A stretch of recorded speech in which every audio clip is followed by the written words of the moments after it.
Isang umaga sa loob mismo ng isang kilalang private school sa Mindanao, isang grade 9 student ang pumasok na may dalang pistol at rifle. Naka-body camera pa at naka-live stream. Ano nga ba talaga ang nangyari sa Ateneo de Zamboanga kahapon? Yan ang pag-uusapan natin sa video nito sapagkat viral na po ito na nangyayari ngayon dito sa social media. Bakit kaya nagkakaganito ang ating mga kabataan ngayon na ito pa naman ay tinuturing na pag-asa ng ating bayan ni Bayani Gat Jose Rizal. Pero bago tayo magsimula, magandang umaga po, Luzon, Visayas at Mindanao at syempre pa sa mga kapatid natin, mga kababayan natin na nasa iba't ibang panig ng mundo.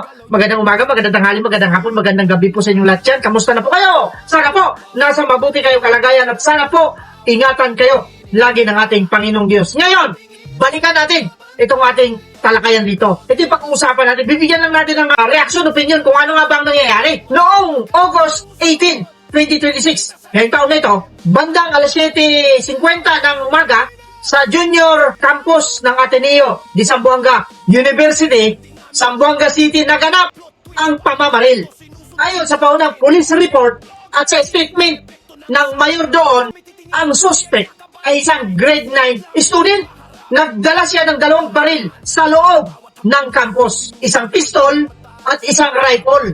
Una siyang nagpaputok sa isang classroom kung saan may teacher at pagkatapos lumapit sa isang classroom. Doon, isang lalaking estudyante mula sa mas mataas na baitang ang nasawi. Pagkatapos ay binawian din ng buhay ang suspect mismo. 2 ang kumpirmadong patay kasama ang suspect at may 2 hanggang 9 ang nasugatan ayon sa magkaibang ulat. Ngayon, ang problema ganito. Nagbigay ng pahayag ang Malacanang. Makikita ninyo dyan sa screen kung ano ang sinasabi ng Malacanang. Mas mabuting basahin natin sabay-sabay. Ang ibang mga guro, sila minsan ang nagtuturo sa kanilang mga estudyante kung paano maging modo. Tama naman. Tama. May tama siya dyan. Ito pa, pahayag ni Palace Press Officer Claire Castro. Matapos ang ikalawang insidente ng pamamaril sa loob ng eskwela sa nakalipas na halos 2 buwan. Iyan ay nangyari isang araw matapos namang maulanan, lumusong sa baha at mahirapang umuwi ang mga estudyanteng apektado ng late na pag-aanunsyo ng suspension ng face-to-face classes ng mga otoridad sa iba't ibang lugar. Tama naman yung sinabi niya. Ang problema, bakit natin iaasa sa teacher lamang? Dapat nagsisimula yan sa atin ng mga magulang. Kung paano natin hinubog yung ating mga anak simula nung bata hanggang sa lumaki, hanggang sa nag-aral at eto nga, nangyari pa sa kanila ito. Dapat ang may responsibilidad ay ang magulang, hindi yung mga teacher. Kasi yung teacher, kaya nga tinatawag natin yan pangalawang magulang pag nandun na yan sa eskwelahan. So ibig sabihin, pagka pasaway yung anak mo doon sa iyong tahanan, pagdating sa eskwelahan, asahan mo na.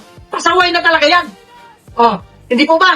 Mga kapatid, mga kabarangay, mga kababayan at mga boss, kagaya na lang ng nangyaring insidenteng ito. Tapos sasabihin ninyo, safe na safe ang mga estudyante natin. Safe na safe ang mga tao dito sa bansang Pilipinas. Mayroon pa dito. Tuloy pa natin. Nasaan ang pananagutan ng mga namiminuno kapag ang mga estudyante ay nasa peligro? Yan ang malaking tanong. Nasaan? Sino ang dapat nating sisihin dito? Mga kapatid, mga kabarangay at mga boss, kayo mismo, nababasa ninyo kung ano yung nangyayari. Mag-comment kayo dyan sa baba kung anong masasabi ninyo, kung sino ba talaga ang dapat sisihin sa nangyari ito. Sinong may kapabayaan?